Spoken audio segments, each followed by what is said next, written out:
My name is Nicholas, and I live aboard a 103-year-old classic wooden boat, Argonaut II, and this past year, I quit my corporate job to go all in on trying to raise money to restore this boat back to its original condition.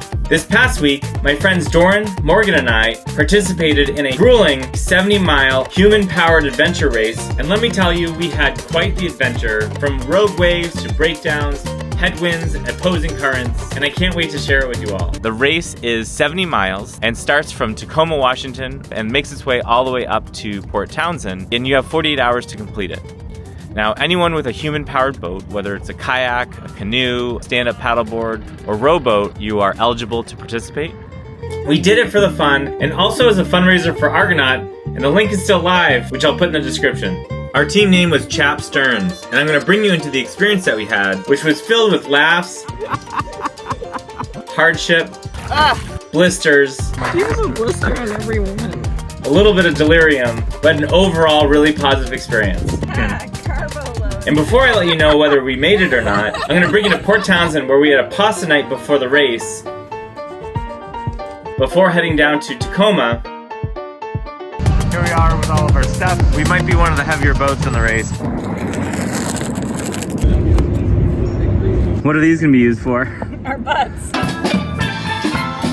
The Northwest Maritime Center put on a fantastic pre-race event at the Foss Waterway, where there was live music, access to the museum,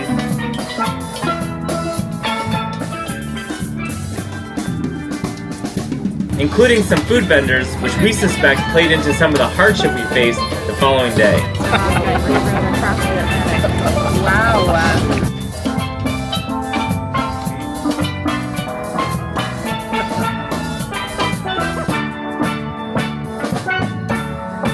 Let's get into the race.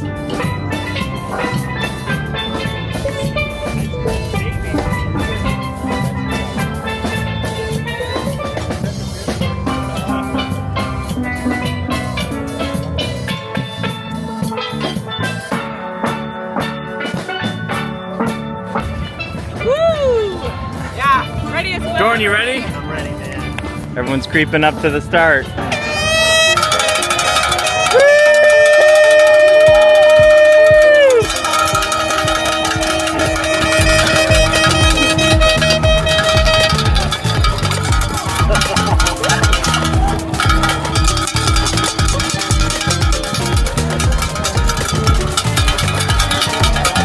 At 2.3 knots.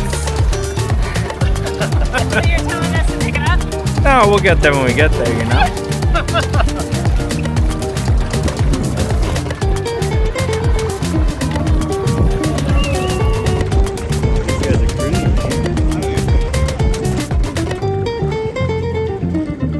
Captain's log, update number 1. We are 1.5 hours in, 4.8 miles out of 70. How are our bums? Beginning stage of chapness. Beginning stage of chapness.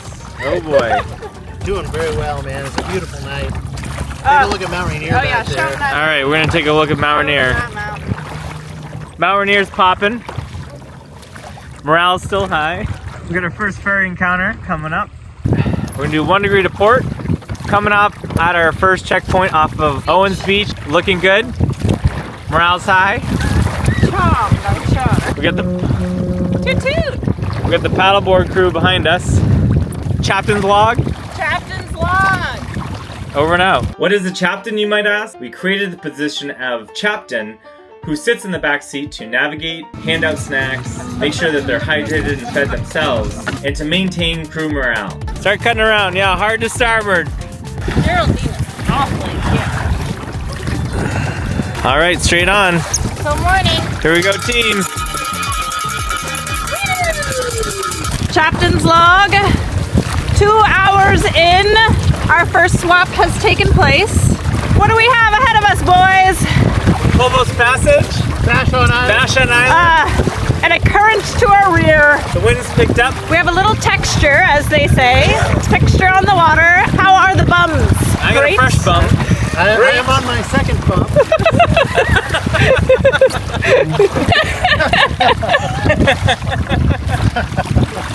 All right, carry on.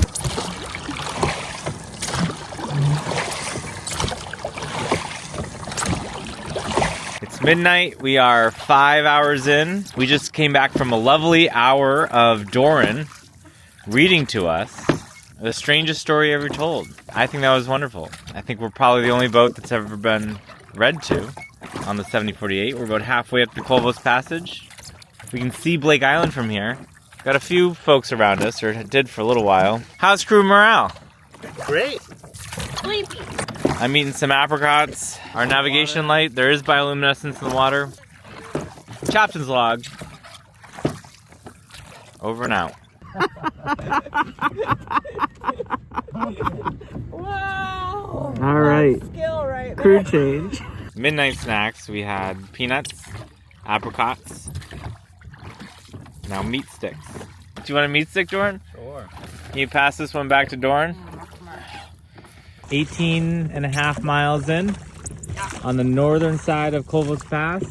Team morale is still high.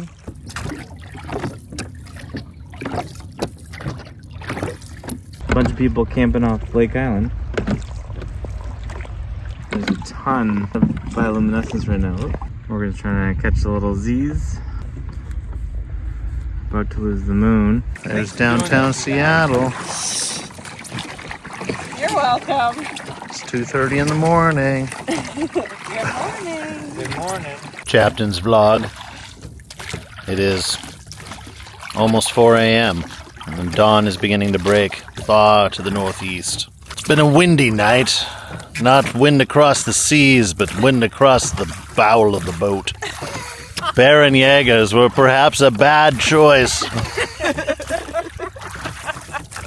Many peanuts, Chinese food before we left. Morale is high, and then it dips every so often. Only to be bolstered. only to be bolstered with laughter. The only appropriate response: stand by until next time.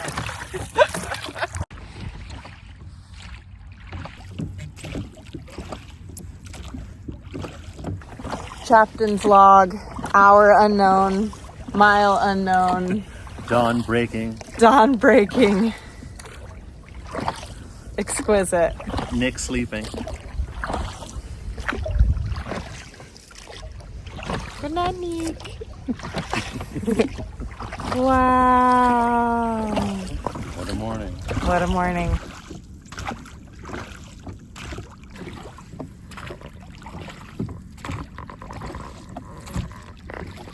Here's an exciting moment. Big cruise ship just went by and we have some massive waves coming. Doran and Morgan are at the helm. Fuck, are we angled right? Yeah. Oh, Jesus. Hold on, guys. That's up. Whoa! That made me nervous for a second. It's gonna be a lot worse. This cruise ship wake was absolutely enormous, and it's hard to show how dramatic it was with such a wide lens, but there's something freaky about losing the horizon when you're in a boat, and in fact, this same wake flipped and ended the race of another racer a couple miles up who was closer to shore, and they allegedly pitch-pulled bow over stern, and it caused them to exit the race. Should we switch? Good time to switch. You go up, I'll go down. This is how we change position on the boat. Go ahead. Graceful as hell. We're in. We weren't sore. Approaching Fay Bainbridge State Park. Prior competitors are setting up a rest stop for us weary travelers. Land ho, Doran! ho. Land ho! Alright, slow down. Coming in hot!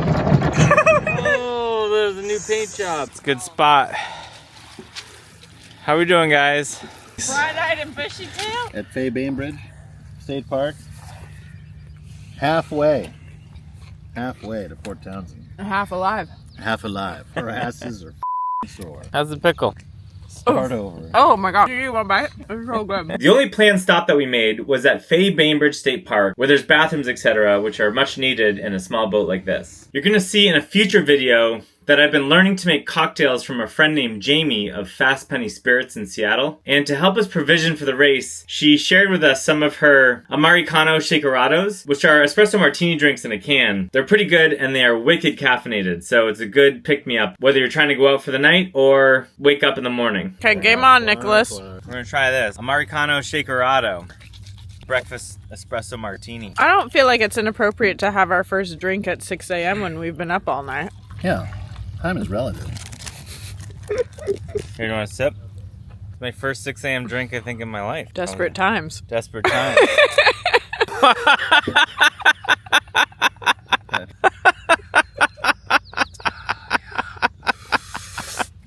Start the race over and do it again.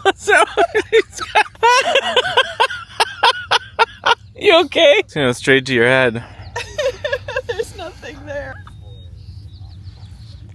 Whoa, hey, how are ya? That is a pick-me-up right there. This really nice woman, Samantha, is giving out muffins, coffee, potatoes, oranges, croissants, and brownies, which are really delicious. On the road again. Here we are underway. Leg 2 after a lovely breakfast on Bainbridge Island. Nick, do you need a snack?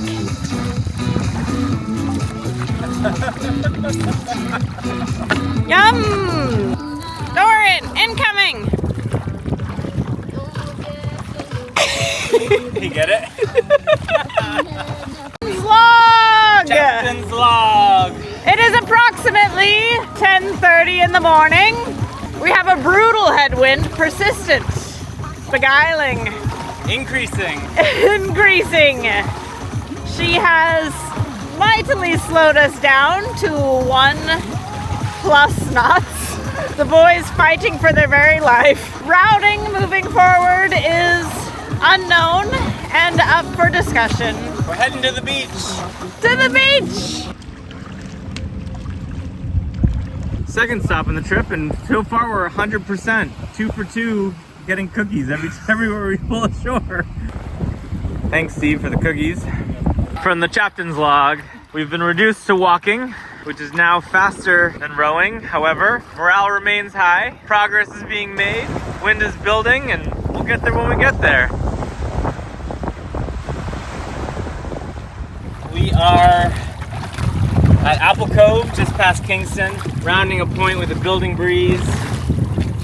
It is approaching a small craft advisory, and our ability to finish this afternoon looks quite unlikely. We're trying to decide on what to do next. There's a couple racers that have headed out ahead of us in kayaks. How are they looking, Doran? I mean, they're up ahead of us. They came around that point there, which they're going to have to deal with the wind on the broadside. And then as we came out, we inspired these 2 other competitors to leave the beach and head out after us. But now we're near at the point here, and we're not going anywhere in a hurry. 40-something miles in. Yep, we're still moving real slow like. Maybe the prudent decision, guys, would be to turn around and just go back and chill in Kingston for a bit.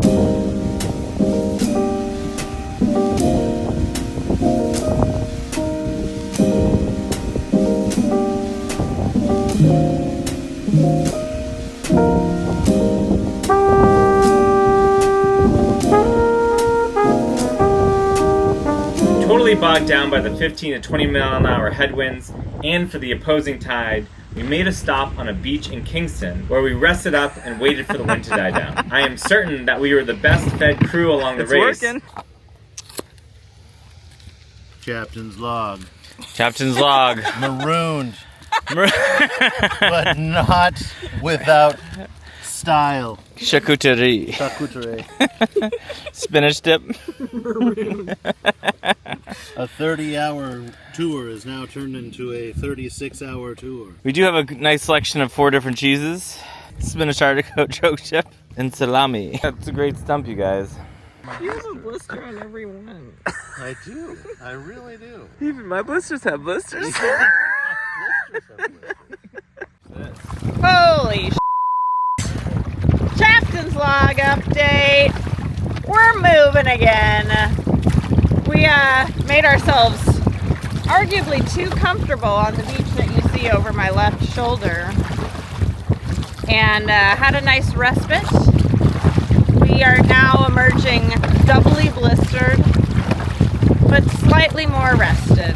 Wind is against us, tide is against us. We're in the exact same spot as the last update. You might remember this scene. It's 3:15. We have approximately 23 more miles left to go. All right, to starboard, boys. Starboard.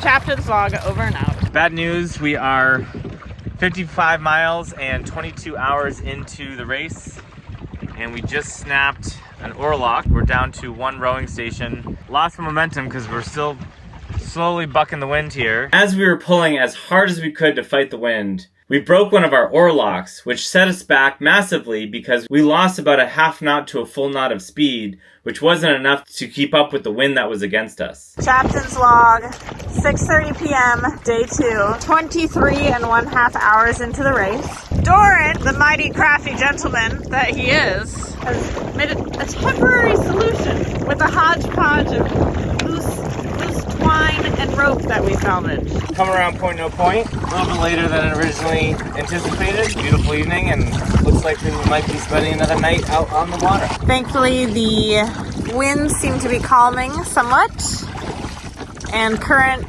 is in our favor. Absolutely magical assist by our new best friend, Tom. Ahoy, ahoy. Amazing. Will this work? Yep. I got the right one if they left with it.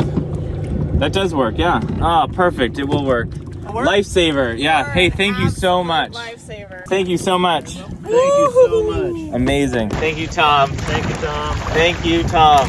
XO. Love you, Tom. Tom from Team Miss Minot happened to pass along and shared with us a spare oar lock. On the home stretch. Just passing Hood Canal. It's been a hell of a day, guys. Hell of a day. For saving the environment. Captain's log. It is the setting of the sun here in front of the Hood Canal as we approach the finish line. We still have a rough 8 miles to go. We're chasing the sunset now, bringing the boat ever so slightly to starboard. Boat to starboard. as we approach the Port Townsend Canal, which we will most likely have to wait for the current to be in our favor for a little while, or rage it. We have yet to decide what our energy level will be at that time. The problem that we were facing is that by the time we hit the Port Townsend Canal, there's going to be a 1.8 knot current against our direction of travel. And so the decision is to try and push through it with all the effort that we can, or to wait until 1:30 in the morning, which would mean that we wouldn't be finishing the race until 3:30 or 4 a.m. One more hour to the canal. Morgdog is the captain. Captain of the moment. Captain Jones. What we ended up deciding was to attempt to find an eddy line on the eastern shore of the canal and use that to our advantage to make it through without having to wait for the current to change. Captain's log. The final hurdle of the race, the Port Townsend Channel. On deck we have Captain Jones and Captain Ellis, who are going to be our heavyweights pushing us through the canal. And we need you guys to go a little bit to port, a little bit to port. So how do back eddies work?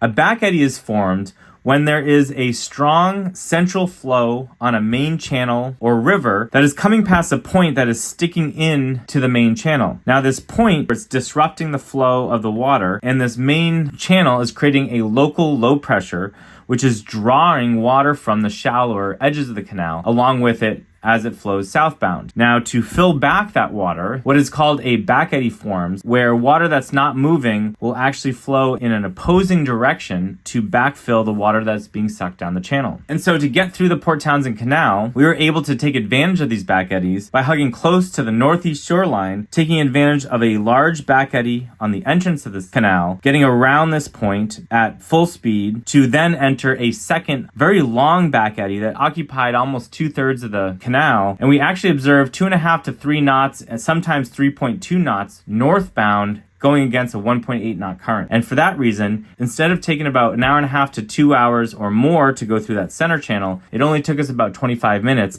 and we were able to enter the Port Townsend Bay and make our way the last couple miles to the finish line. Wanted to capture it live. These two have been going at it through the canal for the last 20-30 minutes. We had some incredible back eddies on the east side. Lost our oar. We're still making through. Look at that. There's the bridge. Hell yeah. That's the worst of it.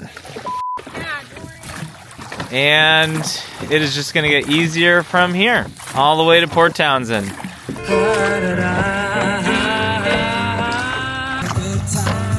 Just give me a call.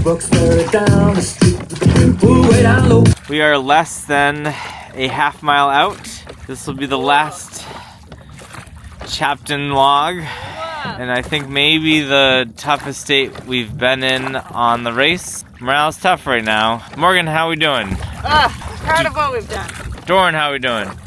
We gotta go so we can get back. We gotta go so we can get back. Final Chapton blog. Closing out. You can do it. Morgan, you look great. Arr. Deep, Morgan. Dig deep, Morgan. Doran, you look great. Morale remains high. There's Argonaut welcoming us. Oh, that's great.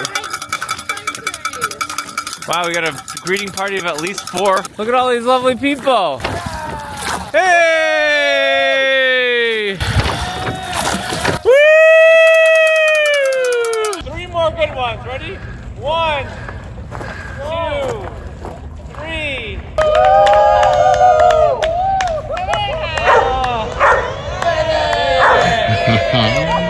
Oh, made it!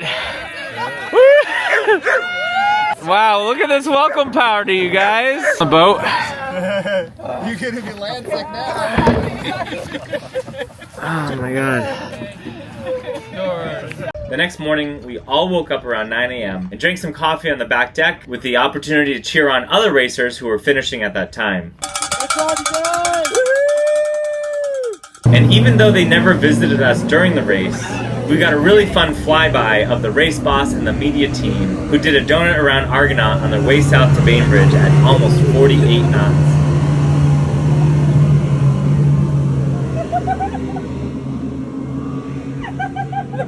Back in the boat. Oh god. Here we go. Port, 20 degrees.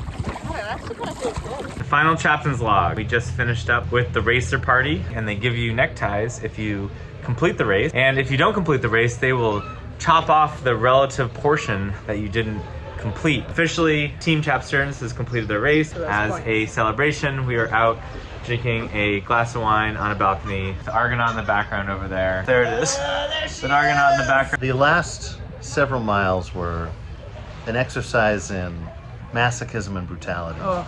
Really, Went to a different place. We really got the demons out. The whole thing was a riot of laugh and of great stories. Incredible blisters on blisters. Mm-hmm. Then a couple of hours of like serious, like okay. And to finish at 1:30 in the morning. Slightly over 30 hours. That final win. Total final win. I don't know how many wins we had, or how many wins were broken. Cheers, guys. Cheers. Yeah, Chapsterns. Chapsterns. Over and out. So I had a beer last night with Oarlock Tom. 1, to thank him for lending us an Oarlock in a very critical moment for us in the race. And 2, to give him his Oarlock back. We were talking about how much fun the race was, and one thing that he shared that I absolutely loved was for the entire first night going through Colville's Passage, he was up ahead of us and heard us laughing the entire way. He told me he was debating slowing down just to see what was so funny. But one thing that didn't come across was there were some moments that were really challenging. And I'm proud of us for being able to finish. Thank you to the Northwest Maritime Center for putting on such a ridiculous event, and also to all of you who contributed to the fundraiser to help along this ongoing restoration of Argonaut. And if you have any other crazy fundraising ideas that do not involve rowing 70 miles, leave a message in the comments and maybe Doran, Morgan, and I will attempt to do something else. In the meantime, while I'm here in Port Townsend, I am working out the details of a fall haul-out and the next major restoration project for this boat. And if you'd like to come aboard, consider joining the Patreon, which is linked in my description. Thank you all for watching, and I'll see you next time.